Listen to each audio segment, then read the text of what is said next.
جب لاش میں کیڑے پڑتے ہیں اور سڑتی ہے لاش اور پھولتی ہے اور پھٹتی ہے، 2 منٹ میں انسان کی اوقات پتہ چل جاتی ہے یہ ہے کیا، یہ فن خان بنا پھر رہا تھا، اور اب کیسے دفناتے ہیں نا لوگ، کہ بدبو نہ آ جائے لاش میں، اس کو دفناؤ جلدی، مٹی ڈالو اس کے اوپر، تھوڑے دن تک اس کی حفاظت ہوتی ہے قبر کی، اس کے بعد بھول جاتے ہیں۔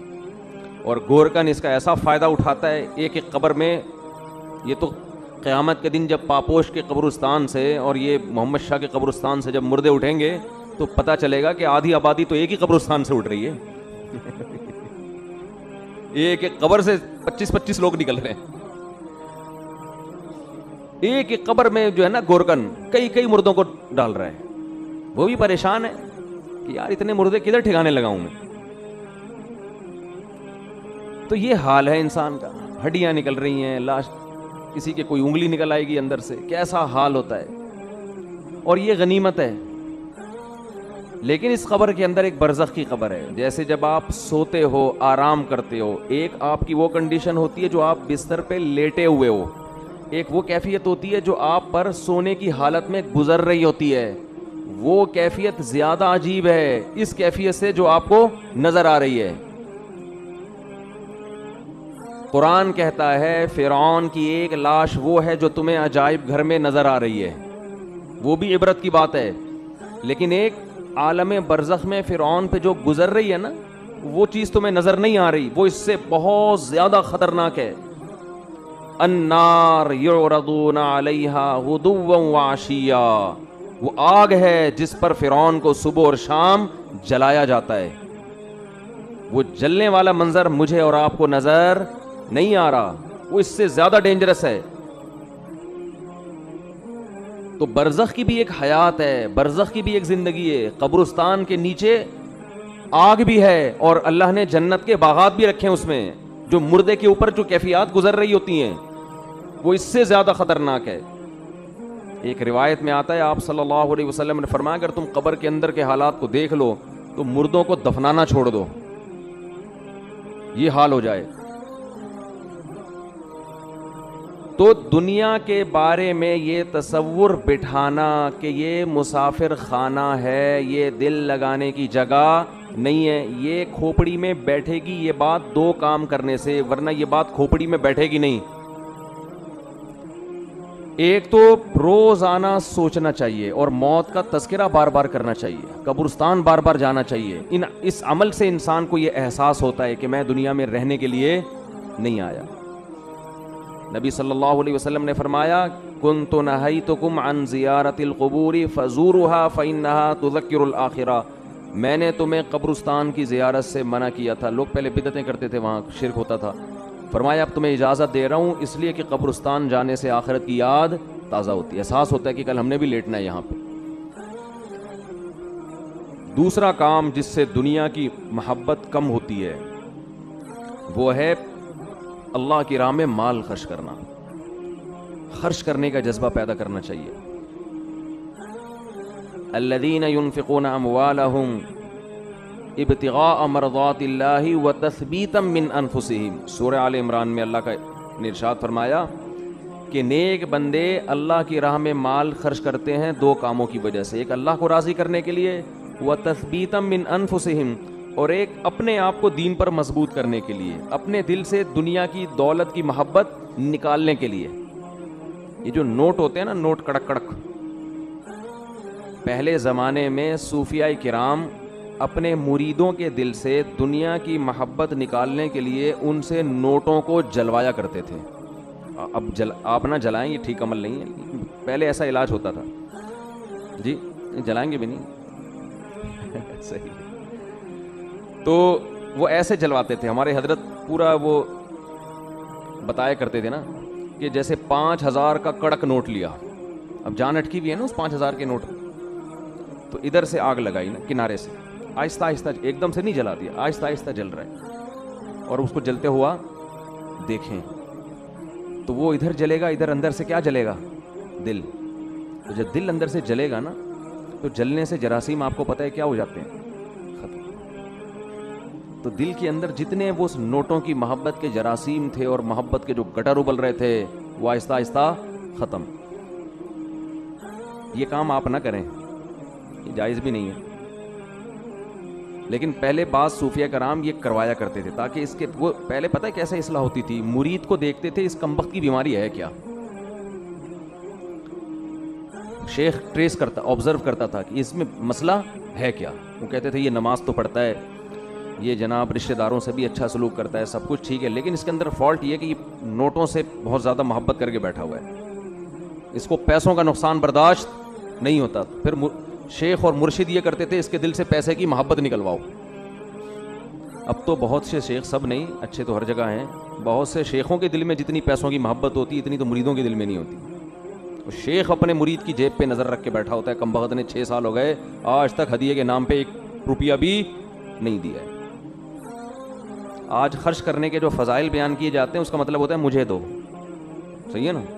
کیا مطلب ہوتا ہے؟ جب بڑا بھائی چھوٹے کو سمجھا رہا ہو یا چھوٹے بڑا کو سمجھا رہا ہو کہ اسلام میں خرچ کرنے کی بہت فضیلت ہوتی ہے، اس کا مطلب ہے مجھے پیسے دو، اس کا مطلب کیا ہوتا ہے؟ مجھے پیسے۔ بیوی شوہر کو جب سمجھا رہی ہوتی ہے کہ انسان کو سخی ہونا چاہیے، کھلا ہاتھ ہونا چاہیے، اس کا مطلب پیسے نکالو۔ شوہر بیوی کو جب سمجھا رہا ہو قناعت اسلام میں بہت زبردست چیز ہے، اتنا مت ہاتھ پھیلاؤ کہ کل قرضہ لو، اس کا مطلب ہوتا ہے مجھ سے پیسے مت مانگو، 5 روپے بھی نہیں دوں گا میں تمہیں۔ تبھی تو نصیحت کا اثر نہیں ہوتا نا، کیا خیال ہے بھائی؟ نصیحت کا اثر ہی نہیں ہوتا۔ اپنے لیے سخاوت ہونی چاہیے، دوسرے کے لیے قناعت ہونی چاہیے۔ ہمارے ہاں معاملہ کیا چل رہا ہے؟ الٹا۔ تو قرآن کہتا ہے کہ ہمارے نیک بندے اللہ کی راہ میں مال خرچ کرتے رہتے ہیں، تثبیتا من انفسہم، اپنے نفس کی اصلاح کے لیے، اپنے دل سے دولت کی محبت نکالنے کے لیے۔ اپنے اوپر بھی خرچ کریں، اپنے رشتہ داروں پہ بھی۔ سب سے پہلا حق کس کا ہے؟ رشتہ داروں کا۔ آج اپنے اوپر خرچ کرنے کے لیے تیار نہیں ہے، حیرت اس پر ہوتی ہے، کنجوسی کی انتہا ہے یا نہیں ہے؟ پھر جو اپنے اوپر خرچ کرتے ہیں لوگ ان پہ انگلیاں اٹھا رہے ہوتے ہیں، اس کے پاس گاڑی کہاں سے آئی، اس کے پاس یہ کپڑے کہاں سے آئے، یہ کہاں سے آیا، وہ کہاں سے آیا۔ بھائی ہر آدمی تو ضروری نہیں کہ کنجوس ہونا، بعض لوگوں کو اللہ دیتا ہے تو وہ خرچ کرتے ہیں۔ آج اپنے اوپر خرچ کرنا بھی ایک مصیبت بن گیا ہے۔ عربی میں 2 لفظ استعمال ہوتے ہیں، ایک ہوتا ہے شحیح اور ایک ہوتا ہے بخیل۔ بخیل کہتے ہیں جس کی جیب سے دوسرے کے لیے روکڑا نہ نکلے، اور شحیح کہتے ہیں اپنے لیے بھی نہیں پیسے نکلتے، وہ چائنا والوں کی طرح قبر میں لے کے جاتا ہے۔ وہ ملیشیا میں قبرستان ہے، وہاں کروڑ پتی لوگ جب دفن ہوتے ہیں تو دیگوں میں اپنے ساتھ پیسہ لے کے قبر میں جاتے ہیں۔ وہ آپ یوٹیوب پہ دیکھ لیں، ایسی بہت سی ویڈیو ہیں کہ پورے سونے چاندی کے ساتھ دفن ہوئے ہیں، بہت ہیں ایسی۔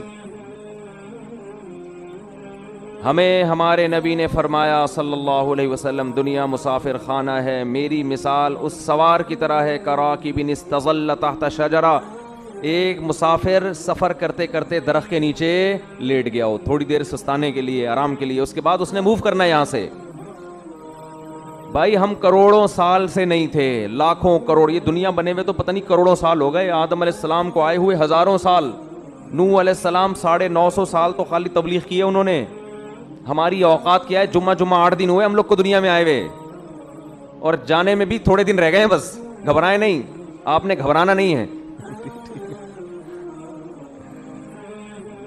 تو یہ میں آپ کو ڈرانے کے لیے یہ باتیں نہیں کر رہا کہ آپ کہیں یار جمعہ 8 دن نہیں اور 4 دن رہ گئے جانے میں، یہ حقیقت ہے۔ تو موت سے ڈرنے کا فائدہ نہیں ہے، موت سے دوستی لگانے کا فائدہ ہے۔ تو نبی صلی اللہ علیہ وسلم نے فرمایا اتقوا النار ولو بشق تمرہ، صدقات و خیرات کا سب سے پہلا فائدہ کیا ہے؟ آپ کے دل میں دنیا کی محبت ختم ہوگی اور اس سے دنیا میں سکون ملے گا، آپ ریلیکس ہو جائیں گے۔ دیکھو کسی کو کسی سے عشق ہو گیا اور اس عشق کی مراد پوری نہیں ہو رہی تو سکون کے لیے کیا کہا جائے گا؟ اس سے تعلق ختم کر دو، یہی کہا جائے گا نا، دوستی ختم کر دو تاکہ عشق ختم ہو جائے۔ اس وقت ڈپریشن اور اسٹریس کا سب سے بڑا سبب دنیا کی محبت ہے۔ انسان چاہتا ہے میری ساری خواہشات پوری ہوں، موت کے لیے وہ ذہنی طور پر تیار نہیں ہے، تو اس کا حل یہ کہ اس محبت کو ختم کرو۔ مسافر خانہ بول بول کے ختم کرو، مسافر خانہ ہے بھائی، مر جائیں گے، آج نہیں تو کل مریں گے، وہ فلاں مر گیا تو اللہ مغفرت فرمائے، سب نے مرنا ہے بھائی، بس تو مر گیا تو کیا ہوا، آج ہم نے، کل ہم نے مرنا ہے، کل آپ نے مرنا ہے، سب نے مرنا ہے۔ قبرستان تو ایسے ہی آباد ہوں گے۔ اصل تو ہماری وہ 6 فٹ کی، دیکھو راحت اندھوری کا شعر میں نے لائیو سنا تھا، 2 گز صحیح لیکن میری ملکیت تو ہے، اے موش تو نے مجھ کو زمیندار کر دیا، او کما قال، کہ 2 گز صحیح ہے اور میری ملکیت تو ہے نا. تو یہ شعر میں نے سنا، اور ابھی راحت اندھوری کہاں ہے؟ اسی 2 گز کی زمین میں. جب وبا آئی تھی کرونا کی تو راحت اندھوری کا شعر آیا تھا کچھ اس وبا کے بارے میں، اور اسی وبا سے راحت اندھوری کا انتقال ہوا کرونا میں. سمجھتے ہیں کہ نہیں؟ تو آدمی بتا رہا ہوتا ہے اور لیٹا ہوا ہوتا ہے قبر میں، تو سب مر مر کے بھر رہے ہیں قبریں، جا رہے ہیں دنیا سے. تو اس کا استحضار کرنا چاہیے، اور دل سے دنیا کی محبت نکالنے کے لیے وہ نوٹ خرچ کریں جس پر آپ کا دل سب سے زیادہ اٹکا ہوا ہو. سمجھتے ہو؟ حدیث میں آتا ہے کہ سب سے افضل صدقہ وہ ہے کہ جس میں صدقہ کرنے کا دل نہیں چاہ رہا ہو. بات آ رہی ہے سمجھ میں؟ صدقہ کرنے کا، بولو بھائی، دل نہیں چاہ رہا ہو، وہ نکالو جیب سے. اور صحابہ یہ بھی پوچھتے تھے کہ کہاں خرچ کریں. نبی نے فرمایا، ہاں پہلا فائدہ میں بتا دوں کہ دل کی اصلاح ہوتی ہے. دوسرا فائدہ، ذہن کو سکون ملتا ہے، ڈپریشن اسٹریس ختم ہوتی ہے. تیسرا فائدہ، اللہ کا غضب ٹھنڈا ہوتا ہے. گناہ انسان سے ہو جائے اللہ غضبناک ہوتے ہیں. آپ نے فرمایا آگ سے بچو، اگرچہ کھجور کا ایک دانہ صدقہ کر کے ہی ہو، کچھ نہ کچھ کرو صدقہ تاکہ اللہ کا غضب کیا ہو؟ ٹھنڈا ہو. تو بہت سارے ہیں. رمضان میں چونکہ نبی سخاوت کا دریا بنا کرتے تھے تو رمضان میں زیادہ کرنا ہے. کرنا کہاں ہے؟ یہ بہت اہم سوال ہے. سب سے پہلا حق اسلام نے آپ کے غریب ترین رشتہ داروں کا بنایا ہے. آج کل غریب لوگ مارکیٹ میں اویلیبل ہیں نہیں. پہلے میں یہ بتا دوں، آپ غریب تلاش کرنا مشکل کا ہیں، لیکن اتنے آسانی سے نہیں ملتے، اس میں فراڈ ہی زیادہ ملتے ہیں. تو اگر رشتہ داروں میں کوئی واقعی مستحق ہے تو جنت کمانے کا اس سے بہتر موقع آپ کے پاس نہیں ہے.